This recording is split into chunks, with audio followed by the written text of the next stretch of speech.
Ya, maka sekali lagi kalau bingung menunya selalu dari sini, Start Administration, kemudian Manage Course, kemudian pilih kategori dan mapelnya. Ya, kalau bingung itu pasti aman.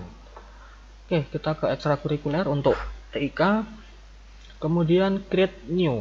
Ya, create new di sini. Nah, oke. Di sini, ini tadi kemarin sudah saya pakai yang kelas 10, ini saya pakai yang kelas 11 ya, hanya contoh aja. Kelas 11. Jadi di sini kita ketik nama course-nya. Ini sesuai kesepakatan aja kemarin yang sudah kita sepakati bersama. Teknologi Informasi dan Komunikasi. Kelas 11 misalnya seperti itu. Kemudian singkatannya. Nah, kemudian kemarin sebentar ya, kalau nggak salah kan ada kesepakatan juga kalau masuk ke kelompok, jadi ada kategori A, B, C tadi itu ya, umum atau peminatan, maka ini gini dulu.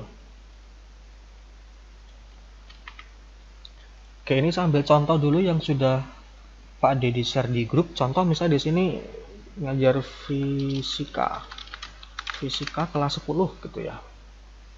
Nah, karena fisika itu masuk kategori C, kelompok C, maka di sini C ya masuk C3 gitu ya. Kelompok C3, kemudian strip fish strip, contoh misalnya di sini XA34. Yang contoh Pak Didik kemarin gitu ya. Barusan muncul merah-merah karena kosong. Kalau ada pentung merah ini, nah ini required ya, harus diisi, nggak boleh dibiarkan kosong. Artinya ini adalah kelompok mapel ya, masuk C3, ini singkatan mapelnya, FIS dari kata fisika. Pak Dedi ngajar kelas 10 IPA 3. Ya, ngajar 10 IPA 3 dan 10 IPA 4. Salah. 10 IPA 3 dan 10 IPA 4. Ya, maka C3 strip fish strip X titik A34, 10 A3 dan 10 A4, strip nama gurunya. Itu ya, itu kemarin yang sudah di-share Pak Dedi seperti itu. Oke, ini saya kembalikan ke mapel saya. Nah, karena di TIK nanti teman-teman guru dari BK juga sama, nggak ada kelompoknya, maka langsung saja di sini saya ganti TIK, kemudian saya ambil contoh kelas 11 ya, ini contoh saja. Kelas 11, kemudian, nah misal saya ngajar semuanya ya, semua jenjang, semua kelas, semua rombel dari kelas 11, maka mungkin ini nggak tahu, ini kemarin juga belum ada, ini ya, belum kita diskusikan ya.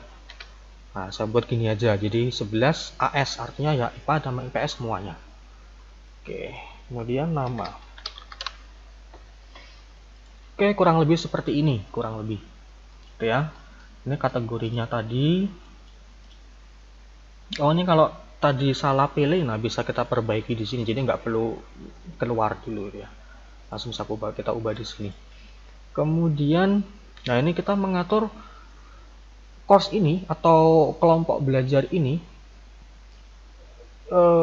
aktif selama untuk berapa lama. Nah, kita kan logikanya kan satu tahun ajaran. Makanya otomatis di sini pun mulai berlangsung selama 1 tahun ajaran. Oke ya. Ini karena ini hanya contoh, ini saya buat default aja. Tanggal sekarang aja ya, tanggal 3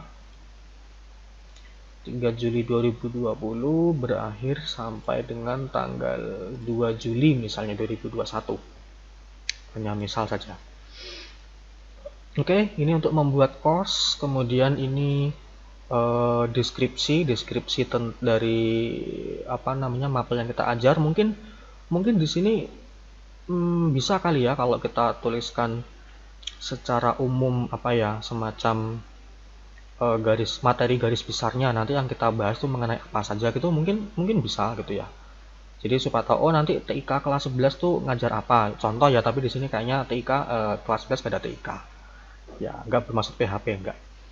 Oke, jadi misalnya tadi fisika di kelas 10 isinya apa aja, mungkin bisa seperti, jadi anak-anak bisa jadi tahu ada gambarannya, materinya apa aja.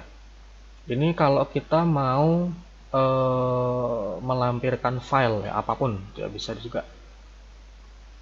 Oke ya, saya kira itu untuk course yang kita buat. Oke, kita klik. Nah, ini ada dua pilihan, save and return dan save and display.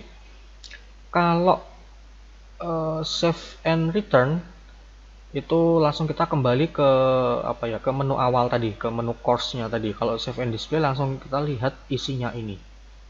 Gitu ya. Baik, kita ke yang save and return dulu. Nah, ini ya, kembali ke sini. Nah, ini sudah terbentuk di sini. Sudah terbentuk di sini.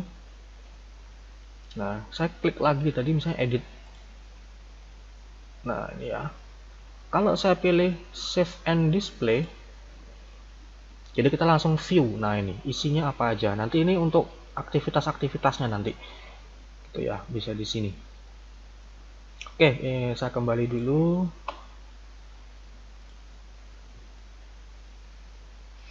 Oke, ini tadi untuk membuat course baru, Oke, ini untuk bagian yang pertama, ya, sampai dengan membuat course baru. Setelah ini kita akan lanjut untuk enroll. Jadi ini kan semacam kelas gitu ya, tapi kelasnya masih kosong. Kita coba klik di sini ya, saya klik bawah ini. Nah, ini role assignment, jadi isinya penghuninya nggak ada, hanya ada si pengajar, hanya ada saya aja di sini sebagai teacher, nggak ada muridnya. Nah, maka sebentar lagi di video berikutnya kita akan mencoba menambahkan murid, di mana itu namanya adalah enroll user. Oke,